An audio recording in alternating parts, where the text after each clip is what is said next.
I have a deep interest and love for the relationships inside BDSM.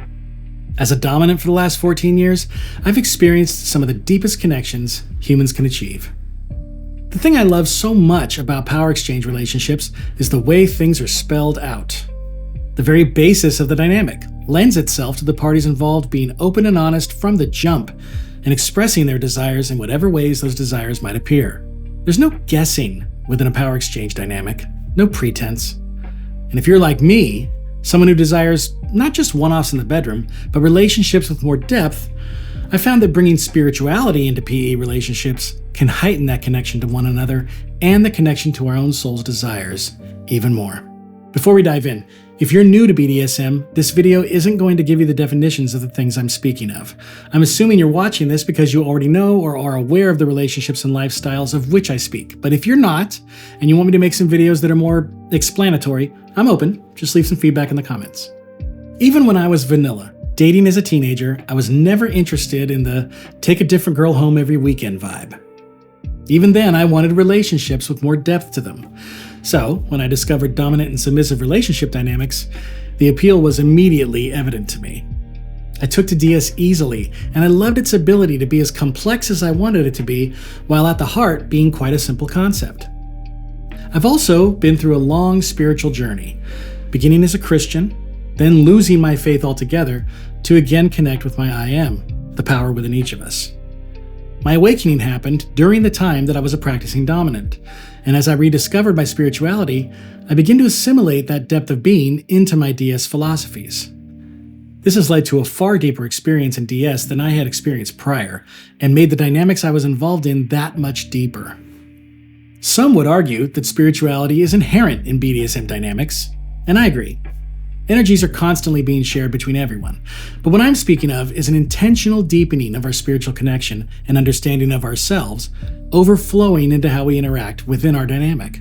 And whether you're a top or a bottom, this can be beneficial for many reasons. Here are a few.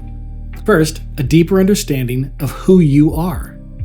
To seek spiritual enlightenment or connection to God is a very personal endeavor. It requires complete honesty with oneself and can bring a lot of clarity to our lives, including whatever kink just seemed to arise within us.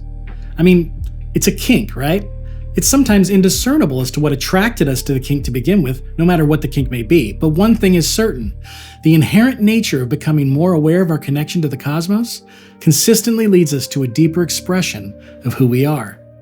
And I found that this can really clarify where our deepest desires stem from, which enables me as a dominant to find partners who are fully aligned with who I desire to be and what relationships I want, in a much more obvious way. It allows me to not waste my time and energy getting to know someone who, in the end, wouldn't have worked out anyway. A heightened awareness of spirituality within the dynamics we find ourselves. Connection to spirit is a still small voice inside of us, and sometimes it takes time to truly hear it. Learning to hear our intuition can aid us in not only connecting to our higher power in our personal lives, but it can also help connect us to the energies of our partners within the dynamic. And because of our sensitivity of spirit, we can more readily sense the energies of one another within our dynamics too.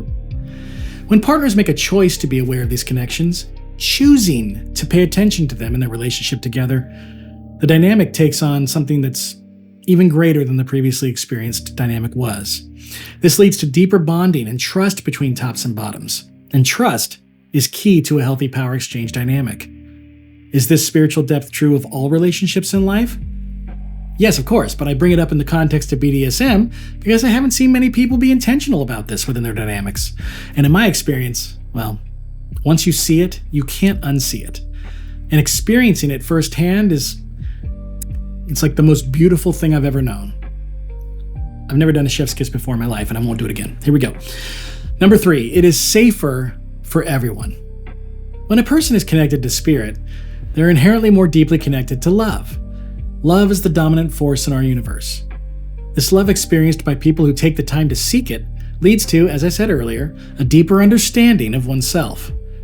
This depth of self-knowing, combined with the love they've known in communing with their higher self, leads to more open, honest communication with others, as well as more congruency experienced between those they're aligned with. This means that when people are getting to know one another, vetting each other to see if they're a fit, it's quite obvious who is and who is not aligned with each person in question. There's an opportunity for abuse in any kind of relationship, and BDSM is no different. But in my experience, a lot of pitfalls can be avoided by practicing a spiritual approach to the entire thing. Again, this comes down to alignment. It can shield people from bad experiences, just as it can bring them in to finding the best ones. And it can do it all relatively quickly. And if there's a tool in our arsenal that can protect us from shitty relationships, I'm all for it.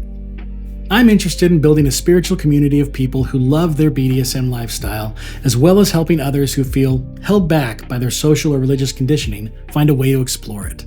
If you're curious about BDSM, you may think you have to give up part of yourself to explore these things. I thought the same thing once. But my good news for you is this: you don't. You can be wholly and completely you without losing who you already are. If you resonate with what I've said or would like to share your own ideas or thoughts, please head down to the comments section. If you feel like the life you're living and your current belief system is holding you back from what you truly desire, I can tell you, you do not have to throw everything you've ever known out the window to discover a depth to spirituality and live the life you truly love. The desires inside of you are sacred. They were given to you by God. If you need help to uncover those in a way that isn't shameful or condemning and is personalized to you, feel free to book a call with me below. And of course, like and subscribe for more content like this. My name is Jeremy. I appreciate you watching, and I look forward to getting to know some of you. My hope is that you'll find freedom in the bondage you choose. See you next time.